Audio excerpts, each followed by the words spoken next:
44 बंद होने की वजह से क्या कुछ सूरत रहा वादी कश्मीर में, वो हम अब तक पहुंचाने की कोशिश कर रहे हैं। इस वक्त मैं पहुंचा हूं जिला पुलवामा के राजपुरा इलाके में। यहाँ पे एक नौजवान ने अपने ही गाँव में एक ग्रेडिंग लाइन मशीन इंस्टॉल की थी और कई सारे नौजवानों को रोजगार भी मिल रहा था। बदकिस्मती की वजह से जब से नेशनल हाईवे 44 बंद हुआ तब से जहांगीर अहमद के मुताबिक जो ए ग्रेड माल था वो सारा कुछ कोल्ड स्टोर में चला गया, जिसकी वजह से जो इसकी ग्रेडिंग लाइन मशीन है वो तब से बंद पड़ी है। मजीद जहांगीर अहमद से बात करेंगे। जी, मेरा नाम जहांगीर मुजीद मीर है, मैं राजपुरा का रहने वाला हूँ। मैंने ग्रेजुएशन की है।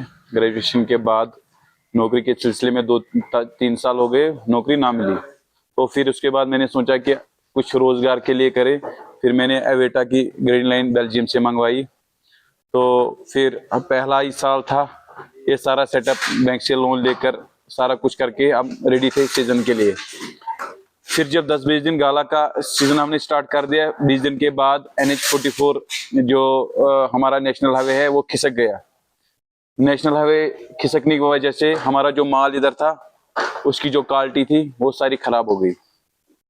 तो व्यापारियों ने बाहर से मना कर दिया, मतलब जो ये खराब माल था मतलब उसकी क्वालिटी खराब थी, वो लेने के लिए उन्होंने मना कर दिया। तो फिर उसकी वजह से हमें बहुत नुकसान उठाना पड़ा। जैसे हमारी ग्रिड लाइन भी अभी बैठी हुई है, हम इस पे भी काम नहीं कर पा रहे हैं क्योंकि जब माल की क्वालिटी अच्छी नहीं है तो हम कैसे कर पाएंगे। अभी हाथ से हमारी सारी पैकिंग हो रही है। ग्रिड लाइन पे वही माल हम कर सकते हैं जो बेस्ट क्वालिटी होगा। और जो ए ग्रेड माल था वो फिर हमने सोचा कि वो फिर स्टोर चला गया। यहाँ पे फिर हम उसको कुछ कर नहीं पाते। और जब गाड़ियां भी नहीं थे, थोड़ा बहुत ए ग्रेड हमने स्टार्ट किया था भरने के लिए, फिर गाड़ियां नहीं, रोड बंद था, तो फिर सारा कुछ माल स्टोर में चला गया। 25 से 30 लाख तक। सरकार से ये उम्मीद है कि कुछ ना कुछ हमारा भी हेल्प करे, हमारी भी कुछ मदद करे।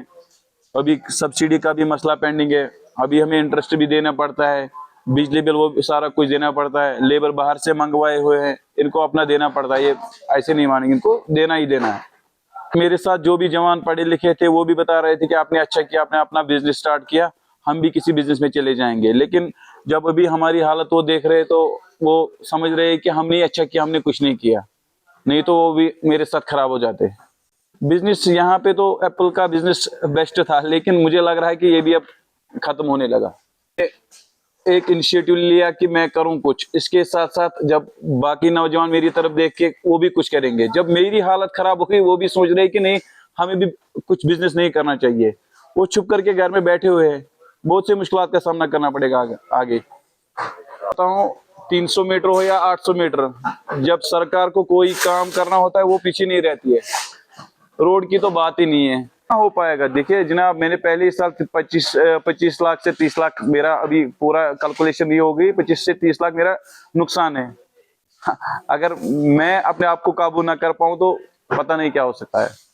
तारिक अहमद भाट है, मैं राजपुरा का ही बाशिंदा हूँ, यहाँ का लोकल हूँ। मैं एक फ्रूट ग्रोवर भी है और बायर भी है। सीधी सी बात, आपको भी पता चला होगा कि सड़क जो हमारा जो नेशनल हाईवे 44 है वो 20 दिन के बाद खुला, और अभी भी मतलब अब हो गया वो चालू, लेकिन जो नुकसान होना था लो बैलेट का वो तो हो ही रहा है। जिन्होंने लोडिंग की, बायरों ने जिन्होंने लोडिंग की है, उनका खरबों का नुकसान, लाखों का नुकसान हुआ है।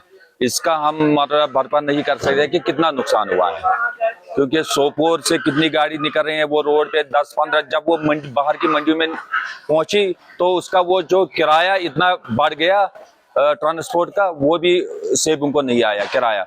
और जो इसका यहाँ पर कीमत थी सेबों का, वो अपने जेब से ही देना पड़ेगा, जिसमें सब बायर जो हैं, लोडर जो हैं, इस वक्त बहुत नुकसान में चल रहे हैं। बड़ा काम नहीं है कि आप इसको ठीक नहीं कर सकते हैं 1-2 दिन में। इसमें आपके सभी स्टेटों से यहाँ आते हैं काम करने।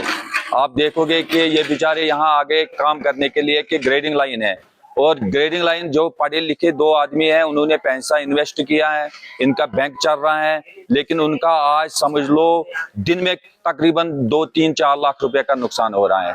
और 1 महीने का सोचो इनका नुकसान करोड़ों में है, क्योंकि ये ग्रेडिंग लाइन पे इनका माल 1500 भी 2000 क्रेट चल रहे थे, और हैंड पैकिंग में 400-500 भी नहीं निकाल रहे हैं, और माल 3 दिन 4 दिन यही रहता है।